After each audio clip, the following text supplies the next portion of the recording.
Bonjour tout le monde, j'espère que vous allez bien. Je me présente au nom de Kikoudi Kibambe Myriam et aujourd'hui je vous parlerai de la négociation raisonnée.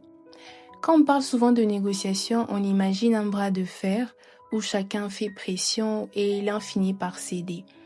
Et la négociation raisonnée ici développée par Fisher et Uri propose une autre logique. C'est une négociation qui ne cherche pas à faire gagner l'un contre l'autre, mais à résoudre un problème commun en tenant compte des intérêts de chaque partie.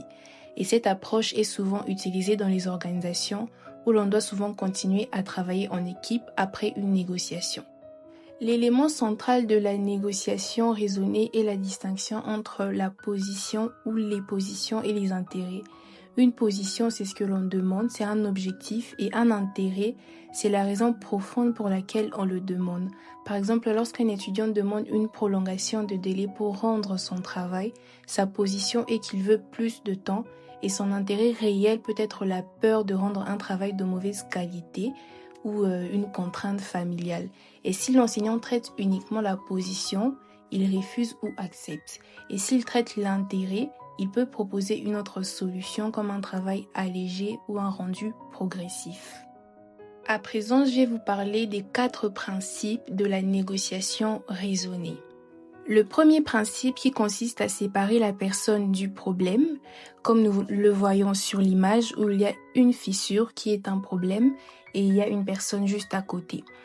Par exemple, dans une équipe, un collègue est souvent perçu comme difficile. Ici, l'erreur consiste à dire que le problème, c'est la personne lui-même. En négociation raisonnée, on reformule. Le problème n'est pas la personne, mais le manque de clarté dans la répartition des tâches. Et ce changement permet de discuter d'organisation plutôt que de caractère. Ici, il s'agit d'éviter de personnaliser le conflit et de traiter les désaccords comme un problème à résoudre et non comme une attaque personnelle. Le deuxième principe, lui, consiste à se concentrer sur les intérêts et non sur les positions. Par exemple, un employé demande une augmentation de salaire. Sa position ici est claire. Sa position est qu'il veut plus d'argent, mais son intérêt peut être la reconnaissance, la sécurité financière ou encore la motivation. Et ici, l'employeur peut alors proposer par exemple une augmentation partielle combinée à une formation ou à des avantages non financiers, ce qui répond à l'intérêt sans accepter entièrement la position.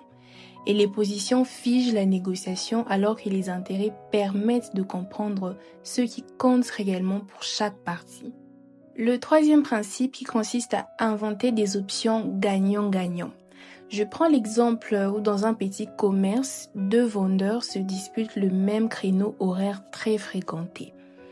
Au lieu de couper le temps en deux, ils peuvent décider que l'un travaille le matin et l'autre l'après-midi, ou encore proposer des produits complémentaires pour attirer plus de clients. La valeur n'est pas partagée, elle est créée. Et au lieu de choisir entre toi ou encore une autre personne, ici on cherche des solutions qui apportent un bénéfice aux deux côtés, donc à chaque partie. Ensuite, le quatrième principe, où l'on demande d'avoir les critères de négociation qui sont objectifs. Utiliser des critères objectifs. Je peux prendre l'exemple où lors d'une négociation de loyer, au lieu de dire c'est trop cher, on peut s'appuyer sur des critères objectifs comme les prix du marché ou encore l'état du logement. Le désaccord ici devient factuel et non émotionnel. Ensuite, laissez-moi vous parler de la BATNA, qui est la meilleure alternative en l'absence d'un accord négocié, en anglais Best Alternative to Negotiated Agreement.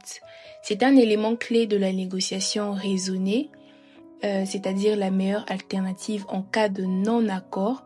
Par exemple, une personne qui négocie un emploi tout en ayant déjà une autre offre négocie plus sereinement qu'une personne qui n'a pas une autre offre. La BATNA ne sert pas à menacer, mais à savoir jusqu'où on peut aller sans se mettre en difficulté. Et pour conclure, la négociation raisonnée est une approche réaliste et structurée. Elle permet de dépasser les conflits de position pour se concentrer sur les besoins réels de chaque partie.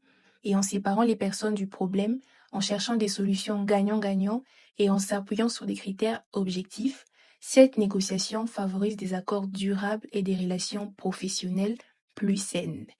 Merci de m'avoir suivi, j'espère que cette vidéo vous ira utile et je vous dis à très bientôt.